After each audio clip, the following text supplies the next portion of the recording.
Hello friends, कैसे हो आप सब? आई हो आप सभी अच्छे होंगे। आप सभी का स्टडी मंच एकेडमी पर स्वागत है। हमने एक संविधान से रिलेटेड एक सीरीज चला रखी है जिसमें संविधान के क्वेश्चन जितने भी वनडे एग्जाम के लिए बनते हैं उनको डिस्कस किया गया है। क्वेश्चन के फॉर्म में भी किया गया है और वैसे थ्योरी के फॉर्म में भी किया गया है। तो आज उसके हिसाब से हमारी एक क्लास हो रहा है। इसमें जितने भी सुप्रीम कोर्ट से रिलेटेड जितने भी केसेस है जो यूपीएसआई में खासकर पूछे जाते हैं, यहाँ तक दिल्ली पुलिस में पूछ ले जाते हैं, उनकी डेट पूछ ली जाती है, वो किससे रिलेटेड थे ये चीज़ पूछ ली जाती है, ये सभी वगैरह वगैरह वनडे एग्जाम में पूछ ले जाता है। तो उसको लेकर के हमें संविधान से रिलेटेड एक सीरीज चला रखी है।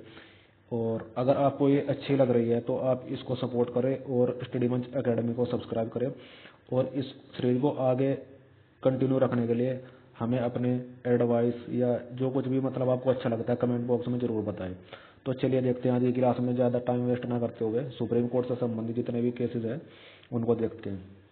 सबसे पहले जो केस है हमें जो ये केस पढ़ा रहे हैं हम, ये एक सीक्वेंस वाइज है, मतलब डेट वाइज है कि इस जैसे 1950 से लगा के अब तक जितने भी ऐसे महत्वपूर्ण केस है, वैसे तो बहुत हजारों केसेस है, लेकिन जो महत्वपूर्ण केस है वनडे एग्जाम में पूछे जाने वाले हैं, कंपटीशन एग्जाम में पूछे जाने वाला सभी इसमें डिस्कस किया गया है जो इंपॉर्टेंट और पिछली कक्षाओं मतलब पिछले एग्जामों में पूछे भी गए। तो चलिए देखते हैं। सबसे पहले जो केस है 1950 का है। ए के गोपालन versus state of Madras case है। इसमें अनुच्छेद 21 को लेकर के जो सुप्रीम कोर्ट में मुद्दा गया था उसमें इसमें बोला गया कि कोर्ट ने कहा कि जीवन और व्यक्तिगत स्वतंत्रता की संकीर्ण व्याख्या की। संकीर्ण व्याख्या का मतलब है इसको मतलब फुल उसमें नहीं दे सकते आप। आर्टिकल 21 जो है उसका जो डायमेंशन है वो इतना ब्रॉड नहीं है, उसको संकीर्ण करके देखा गया है। यदि इसमें और बताया गया है कि यदि कानून द्वारा प्रक्रिया निर्धारित है तो गिरफ्तारी उचित मानी जाएगी। मतलब इसमें जीवन की स्वतंत्रता को इतना महत्वपूर्ण नहीं माना गया, बल्कि गिरफ्तारी उचित मानी जाएगी अगर मतलब कानून के द्वारा प्रक्रिया निर्धारित की गई है। उसके बाद इसमें मेनका गांधी केस में इसको बदल दिया गया, क्योंकि आपको भी पता है जो जीवन का अधिकार है वो इतना ब्रॉड है, इतना मतलब फुल डायमेंशन है उसकी। और इस केस में इसने बोल दिया कि ये संकीर्ण है, मतलब नैरो है, तो इसको तो बदलना पड़ता ही। तो फिर इसको मेनका गांधी केस 1978 में इसको चेंज किया गया। चलिए आगे देखते हैं दूसरा केस।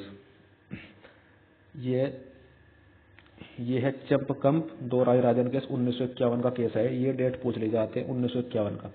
इसका विषय था आरक्षण वर्सेस डीपीएसपी। डीपीएसपी और आरक्षण को लेकर के मुद्दा सुप्रीम कोर्ट में गया था।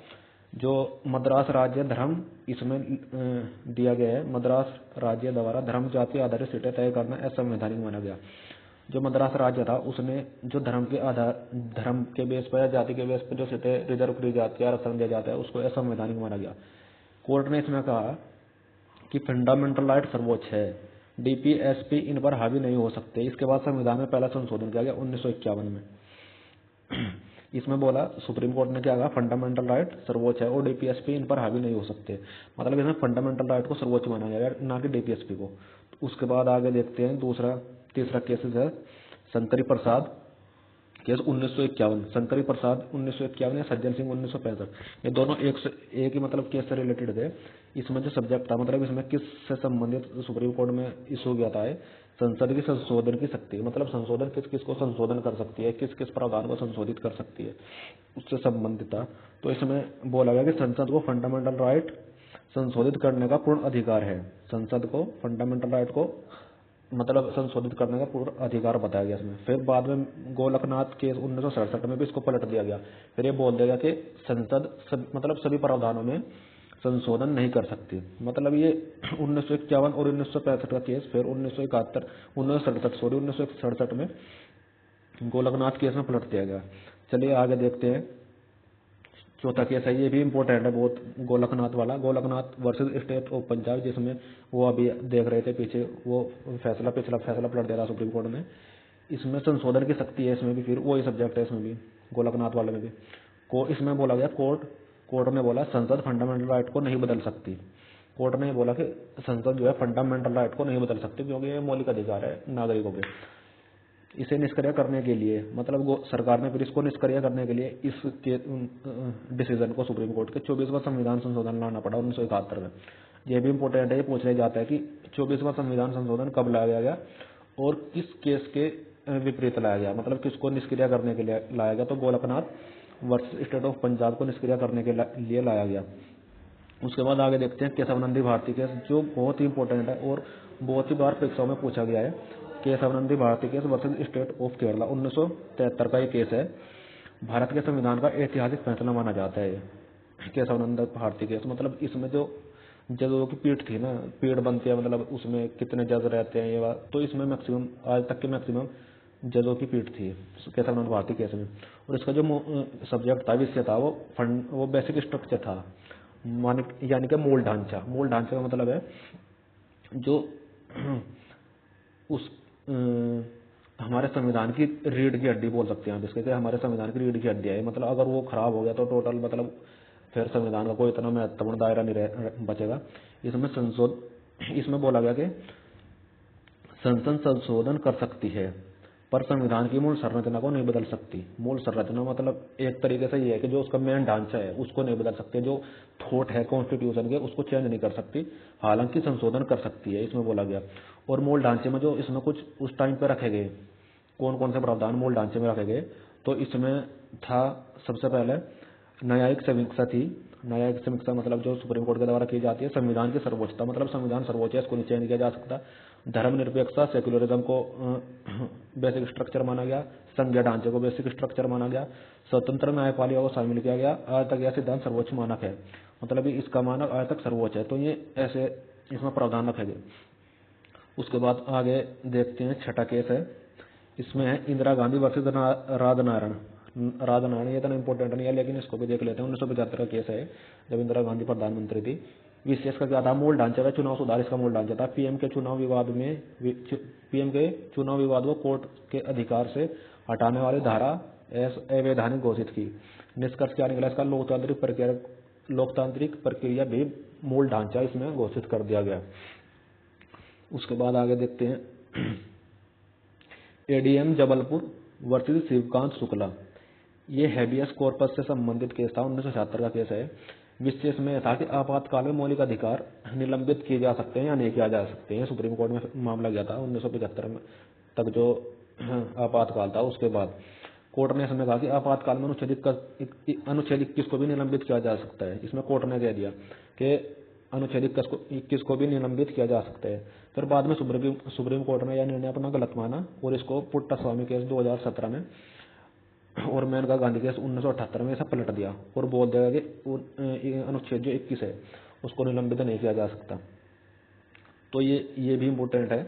इसके बाद आगे देखते हैं, ये इम्पोर्टेंट केस बन जाता है ये भी, Maneka Gandhi versus Union of India 1978 का ये केस है। इसमें जो है अनुच्छेद 21 की विस्तृत व्याख्या दी गई।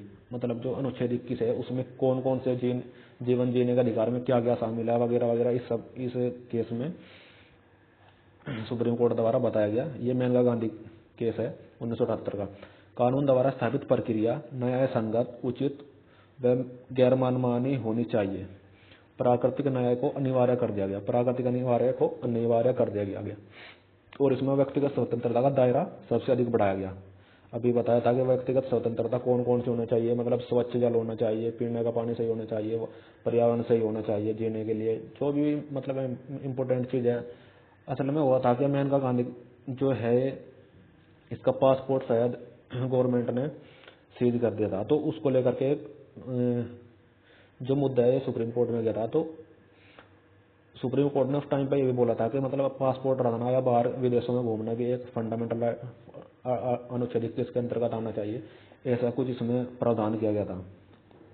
उसके आगे नेक्स्ट केस देखते हैं, Minerva mills versus Union of India 1980 का केस है। इसका भी मूल ढांचा जो सब्जेक्ट था, मूल ढांचा और फंडामेंटल राइट डीपीएसपी था। मिनर्वा मिल्स का जो विषय था, सब्जेक्ट था, वो मूल ढांचा या फंडामेंटल राइट वर्सेस डीपीएसपी था। इसमें कहा गया कि फंडामेंटल राइट और डीपीएसपी दोनों समान रूप से महत्वपूर्ण है। अभी हमें पीछे देखा था उस केस में, उसमें बोला गया था कि फंडामेंटल राइट डीपीएसपी के ऊपर है, लेकिन इसमें डीपीएसपी को और फंडामेंटल राइट को बराबर का दर्जा दिया गया।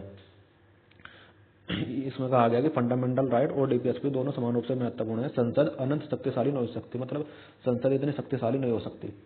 मिनर्वा मिल्स में 1980 में कहा गया है। उसके बाद नेक्स्ट देखते हैं 10वां केस। इसमें SR Bommai versus Union of India 1994 में का एक केस है। और जो इसका सब्जेक्ट था, जो इसमें मतलब एक तरीके से अवधारणा थी, वो धर्मनिरपेक्षता को संविधान का मूल ढांचा घोषित किया गया। एसआर बॉम्बई केस 1994 में, जो इसका विषय था अनुच्छेद 356 का दुरुपयोग। जो राष्ट्रपति शासन है, अनुच्छेद 356 में राष्ट्रपति शासन है, इसके दुरुपयोग पर सुप्रीम कोर्ट द्वारा रोक लगा दी गई थी एक तरीके से। इसमें बोला गया केंद्र राज्य सरकार को मनमाने ढंग से नहीं हटा सकती। मतलब उसमें होता क्या था, अगर कोई केंद्र के समान जो कानून प्रक्रिया है या जो केंद्र उनको बोल रहा है उसका मान नहीं रहे हैं, तो वहां पे राष्ट्रपति शासन लगा दिया जाता था। लेकिन एसआर बॉम्बई केस में 1994 में इसके दुरुपयोग को हटा दिया गया और राष्ट्रपति शासन न्यायिक, इसमें बोला गया कि राष्ट्रपति जो शासन है उसकी न्यायिक समीक्षा हो सकती है। राष्ट्रपति शासन की न्यायिक समीक्षा का मतलब है कि जो सुप्रीम कोर्ट है वो ये देख सकता है कि जो राष्ट्रपति शासन लगाने का कारण है वो क्या कारण है। मतलब वहां जरूरी था राष्ट्रपति शासन या वैसे ही अपनी मनमानी से केंद्र सरकार ने वहां पे थोप दिया है। तो इस हिसाब से इसका न्यायिक समीक्षा होना चाहिए जो सुप्रीम कोर्ट द्वारा किया जाता है। एसआर बॉम्बे केस 1994 में का है, ये भी इंपॉर्टेंट रहता है। एसआई वगैरह में इसको ज्यादातर पूछा जाता है। आगे देखते हैं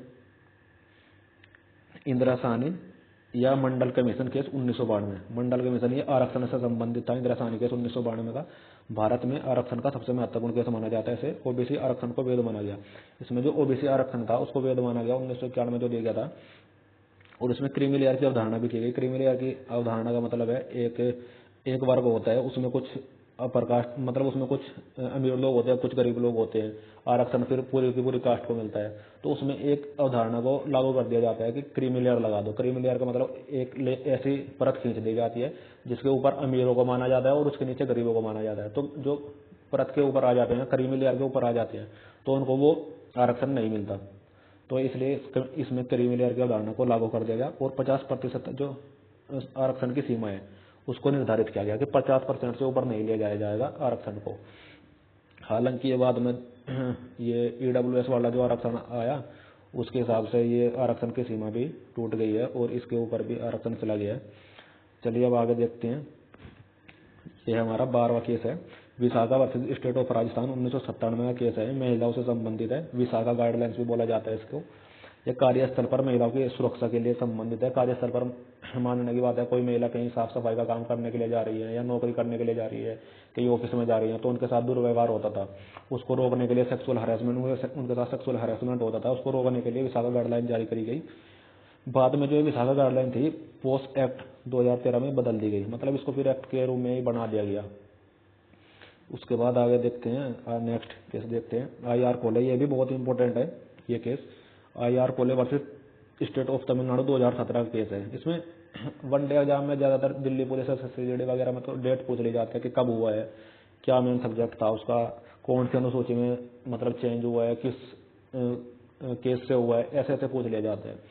और यहाँ तक कि यूपीएससी या पीसीएस में भी इसको एक तरफ मिलान के रूप में दे दिया जाता है और फिर मैच के रूप में या ऐसे संविधान के क्वेश्चन बनते हैं इससे। तो आईआर कोले वर्सेस स्टेट ऑफ तमिलनाडु 2007 का केस है। इसको 9वीं अनुसूची 9th शेड्यूल में के लिए देखा जाता है। 1973 के बाद 9वीं अनुसूची में डाले गए कानून भी न्यायिक समीक्षा के दायरे में आते हैं।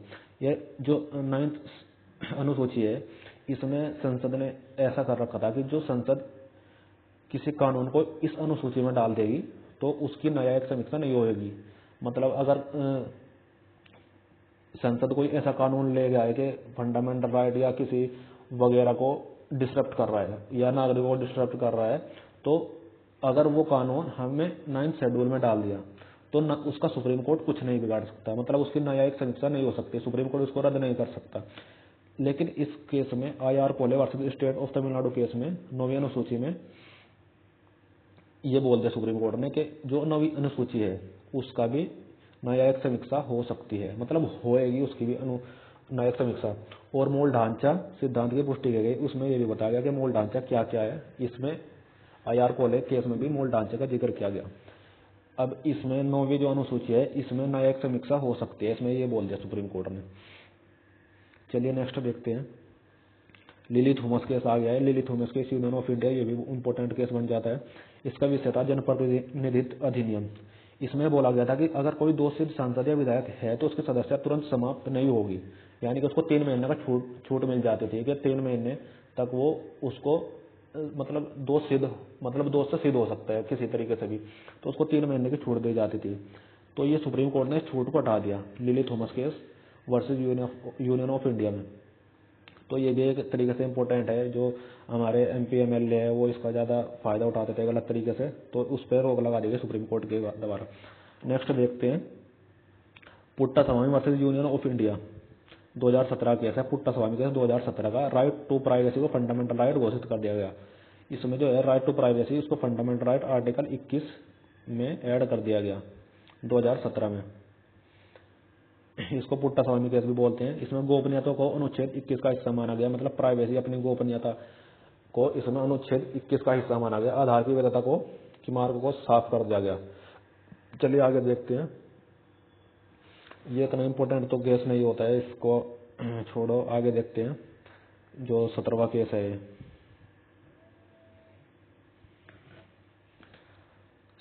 आगे 17वां केस है Navtej Singh Johar versus union of India 2018 case है। इसका विषय था सेक्शन 377 IPC की 377 धारा थी। इसमें बताया गया कि सहमति से बने वयस्क समान लैंगिक संबंध अपराध नहीं है। जो नवतेज सिंह जौहर केस था 2018 का, उसमें बोला गया कि अगर कोई समान लिंग के है ना, यानी कि मैन है या फीमेल है और उनके बीच में कोई लैंगिक संबंध बन गए तो उसको वैध माना गया सुप्रीम कोर्ट के द्वारा। हालांकि जो केंद्र सरकार है इसके विपक्ष में है कि आपको ऐसा नहीं मानना चाहिए था, लेकिन इसमें LGBTQ अधिकार मानव अधिकार के रूप में माना गया कि LGBTQ के भी अधिकार है, क्योंकि उसमें होता क्या है LGBTQ में वो सेम लिंग के प्रति भी अट्रैक्टिव होते हैं या अदर लिंग के प्रति भी अट्रैक्टिव होते हैं। तो उस तरीके से सुप्रीम कोर्ट ने माना कि जो समान लैंगिक संबंध है वो अपराध नहीं है, उनका भी मतलब अधिकार है। इस चीज को लेकर के सुप्रीम कोर्ट में केस था। उसके बाद आता है जो बहुत इंपॉर्टेंट है और बहुत मतलब ये तो वनडे एग्जाम में भी पूछ लिया जाता है, किसी छोटे से एग्जाम में भी। सबरीमाला केस 2018 केस है। इसमें विषय जो था लैंगिक समानता और धार्मिक स्वतंत्रता। लैंगिक समानता और धार्मिक स्वतंत्रता से लेकर के ये केस था, सुप्रीम कोर्ट में गया था। शायद ये साउथ के किसी स्टेट से संबंधित है, अभी मैं उसको कंफर्म नहीं कर पा रहा हूँ। इसमें प्रावधान किया था कि 10 से 50 आयु वर्ग की जो महिलाएं थी उनको मंदिर सबरीमाला मंदिर है साउथ में, तो उनको मंदिर में प्रवेश नहीं करने दिया जाता था। तो उसको लेकर के महिलाओं के NGO के द्वारा शायद ये सुप्रीम कोर्ट में केस किया। उसमें कहा गया कि हमारे भी लैंगिक समानता है या धार्मिक स्वतंत्रता है, तो उसको लेकर के सुप्रीम कोर्ट ने कहा कि इनको प्रवेश की अनुमति दी जाए और प्रवेश को प्रतिबंध, जो इनका प्रवेश प्रतिबंध था उसको अवैधानिक कहा गया। इसमें बोला गया कि अनुच्छेद 14 है जो समानता देता है सबको, उसमें लैंगिक या धार्मिक स्वतंत्रता को नहीं देखा जाता है, उसमें सभी को समानता दी जाती है। तो आर्टिकल 14 के हिसाब से उनको भी एंट्री करने का मौका दिया जाए। उसके बाद केस आता है अयोध्या वर्डिक्ट 2019 का। ये तो फेमस केस है, मतलब आप सभी से परिचित ही होंगे। इसका विषय था टाइटल सूट साक्ष्य आधारित निर्णय। जो बाबरी मस्जिद से संबंधित जो विवाद पुराने दिनों से चला आ रहा था उसको लेकर के ये निर्णय सुप्रीम कोर्ट द्वारा 2019 में फाइनल कर दिया गया। इसमें बोला गया ASI रिपोर्ट दस्तावेज व गवाहों के आधार पर हिंदू पक्ष को जमीन मिली। मतलब इसमें ASI की रिपोर्ट दस्तावेज व गवाहों के आधार पर हिंदू पक्ष को जमीन मिली और मुस्लिम पक्ष को दूसरी जगह पे मस्जिद के लिए जमीन को अलॉट किया गया। 5 एकड़ भूमि मुस्लिम पक्ष को दी गई। कोर्ट ने स्पष्ट कहा निर्णय आस्था नहीं साक्ष्य पर आधारित था। इसमें कोर्ट ने कहा कि जो निर्णय था वो साक्ष्य के आधार पर था, न कि आस्था के। तो ये सभी केस जो है ये इम्पोर्टेंट हो जाते हैं। आप इनको पढ़ करके जाइए, किसी भी एग्जाम देने के लिए जाइए, PCS UPSC या कोई भी एग्जाम। और अगर आपको ऐसे ये सीरीज अच्छी लग रही है तो इसको ज़्यादा से ज़्यादा सपोर्ट करें, अपने दोस्तों के पास शेयर करें। Thank you.